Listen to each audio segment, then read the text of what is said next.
Thank you so much for stopping in. Okay, so I've been delayed in doing this video, but truly so much happens.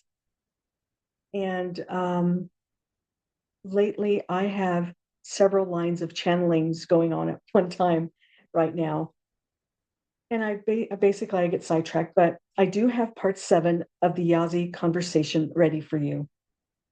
When I left off, I had asked Yazhi what she meant when she called the contacts that she is working with committees. I asked, what is a committee?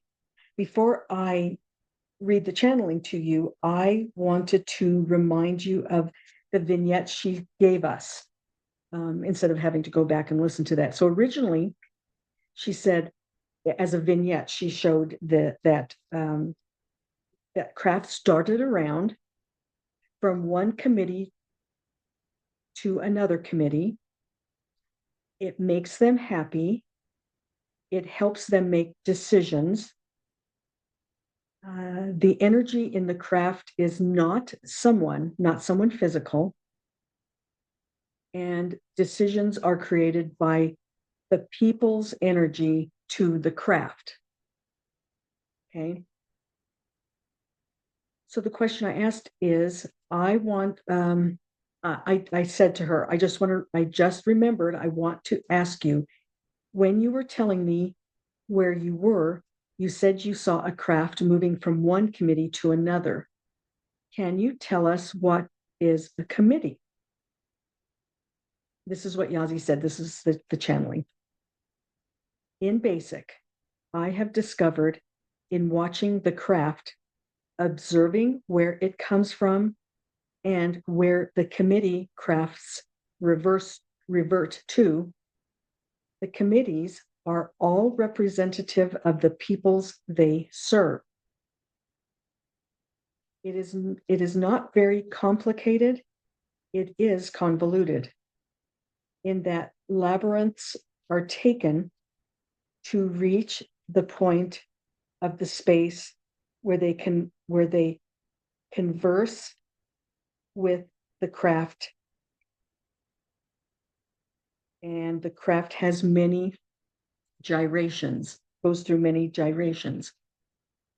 They go through numerous portals back and forth. Each committee has various paths to get to the craft space. This is to safeguard the pathways so they do not become apparent to the negative entities that search for portals. The committee craft is an electrophoretic communication device, as you would understand it. The device collects data and returns to the community it represents. The device, also takes the concerns of the people it represents to the craft. I'm going to have to ask what electrophoretic is. So then my next question was, who is information given to when the committee returns? Yazhi continues. It is given telepathically to all the people it represents. The committee craft receives the concerns energetically from the people also, and thus takes them to the craft, back and forth. Then I asked, oh no, then she continues, it is all transmitted with moments of time. Each existence has a complex way it begins, continues, and ends. In your terms, there are billions of existence. Each has a complex way. The craft and the committees are essentially minor in the scheme and vastness of the space. All billions of existence perform in a rhythmic movement so that the octos maneuvers from beginning to continuance to an N.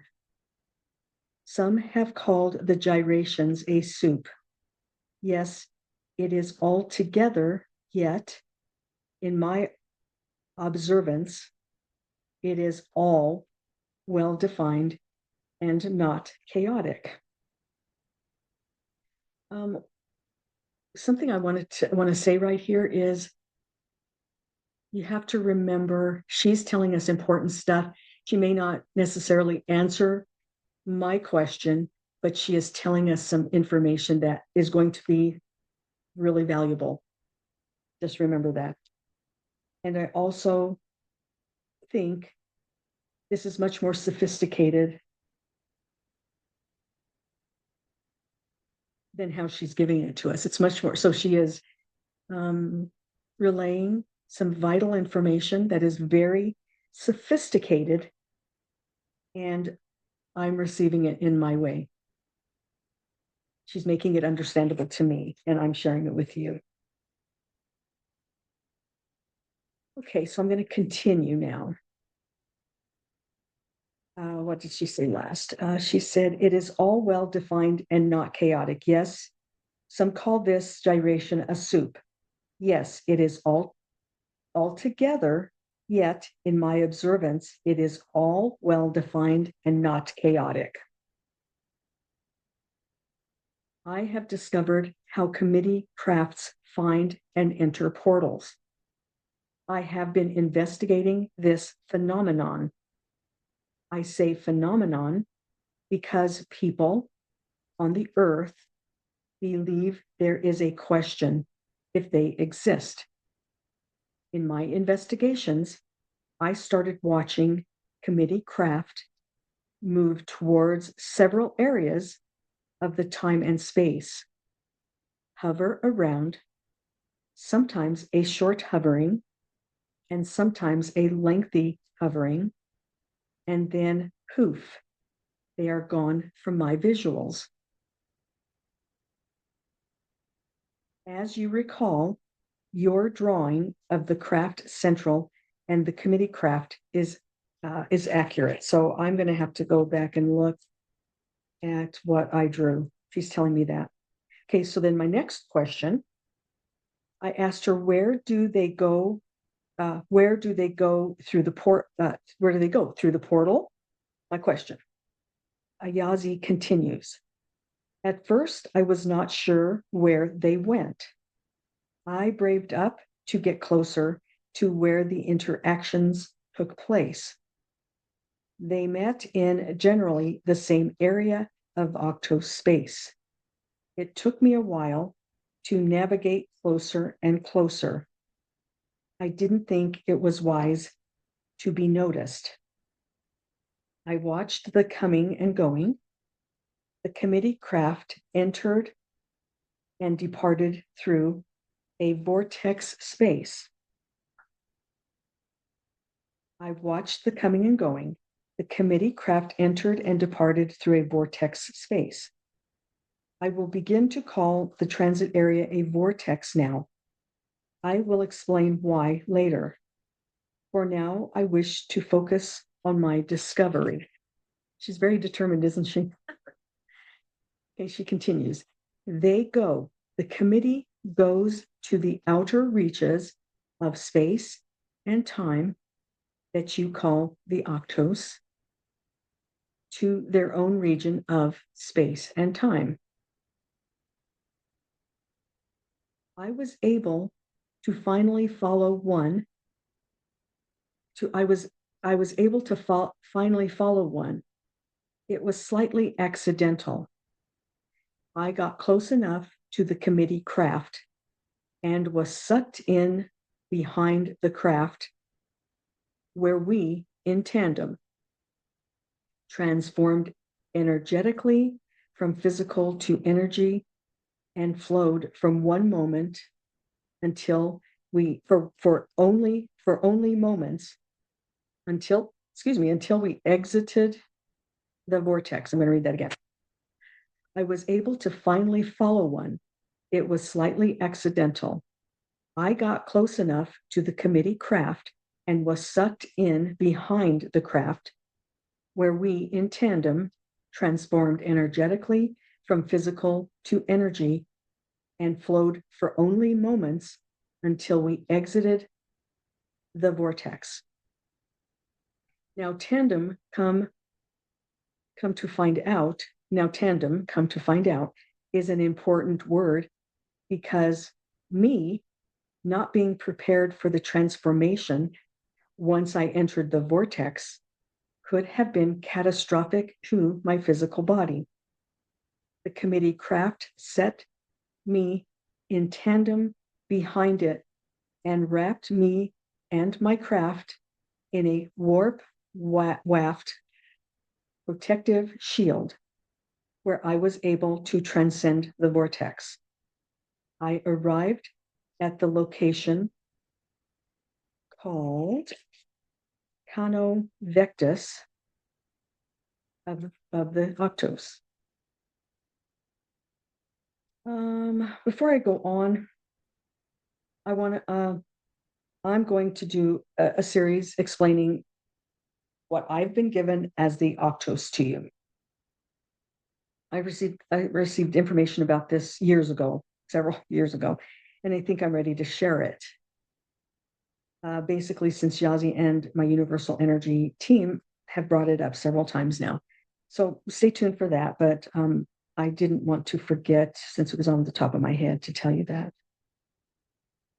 Yazhi continues. The committee craft escorted me to the people of Cano Vectus. They were stunned. I was stunned. In this location, I say the people, in this case, they are avatars of Earth being looking energy. I have encountered others. I will tell you about them too later. She's got a lot to tell us. She continues, the coordinates, let's see, where was I now? Let's see. Okay. The beings on Cano Vectus of the Octos look similar to Earth beings, but have a unique color as their aura. Initially, they were hesitant to interact with me. They put a shield around me, my physical Earth body, so I could tolerate the environment and the energetics. The formulas that make up their environment are different from Earth. They, the people, avatars of Cano Vectus, tested my heart truth. They determined that my heart is honest and adventurous. Therefore, I was able to stay and explore, and I learned to explore and learn. I was able to stay and explore and learn so I could take this knowledge back to my mother and Earth proper. They also, the Cano Vectus people, also took time to get to know me and where I came from. I met many of the inhabitants and I learned a lot. They say they have Earth beings who originate from there.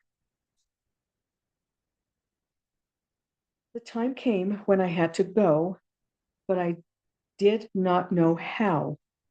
They recited the coordinates of the Earth planet. I had no way of understanding the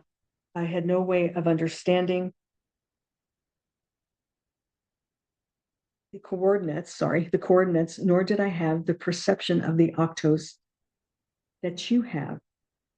It was likely that I could have been stranded in that realm.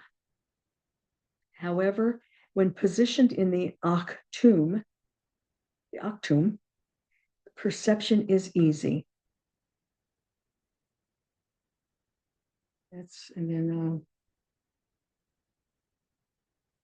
During that time, I asked her if she could tell us where the coordinates, and she said, I will tell you that later. It doesn't really matter, the coordinates, but I kind of subconsciously asked her that while we were communicating. And so then my next question that I thought of was, is this the circumstance of how that the little 11-year-old boy got lost? And so I'm going to stop this video here. Never mind. I'm just going to continue what Yazhi said to the question. Is this the circumstances of how the little 11-year-old boy got lost? This is what Yazhi said. Since I was sucked into the vortex on the way there, the committee craft acted as the same vehicle to transport me and my craft back to where I was. We went back in tandem. It is not an entrance side or an exit side. Both ends act as exit entrance. We spoke as telepathic. We are now fellow travelers. I can call on them to exchange thoughts and adventures in my coming times. This is where Henrik and I will work together in a coming lifetime. He is wanting to know this. And so I said, okay, I will keep your message in this transmission and make him aware of your direct message to him.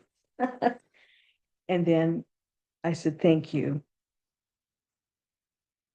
And this is where I'm going to stop because I have so much more. There's so much more during this channeling. And I have even more questions, my own, Henrik's. And I really do feel like this is a storybook. I wanted to go back a little bit to during this during this video. I said, remember that I may ask a question, and the answer may not directly answer that question. So I'm not necessarily going to go back and say, oh, you didn't answer it that way I thought you should. I am allowing Yazhi to answer the questions that I come up with in her way to relay the necessary information that we need to have.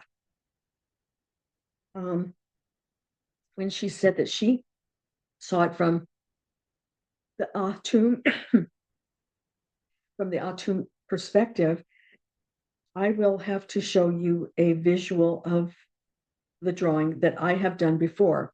And she identified the Atum as the kind of you're standing back and you're looking at multiple universes at one time. And I'll try to put that in this part, in this video, so that you can visualize what she is talking about. And I think that was it. Along the way, I have had so many questions I haven't gotten to yet. Haven't even gotten to all of Henrik's, excuse me, questions. And I'm not sure if it's critical that we answer, each of those questions, but this is so intriguing. One of the comments as I was doing this, I'm like, this is like a storybook. It's like a storybook written by Yazhi. So maybe I should do that. Maybe I should put the adventures of or whatever of Yazhi. Anyway, I'm so thankful that she is here and she is very generous with information for us. So stay tuned. Thank you for being here. And I'll be back with part 8 as soon as possible. Please stay tuned because there's a lot more to come.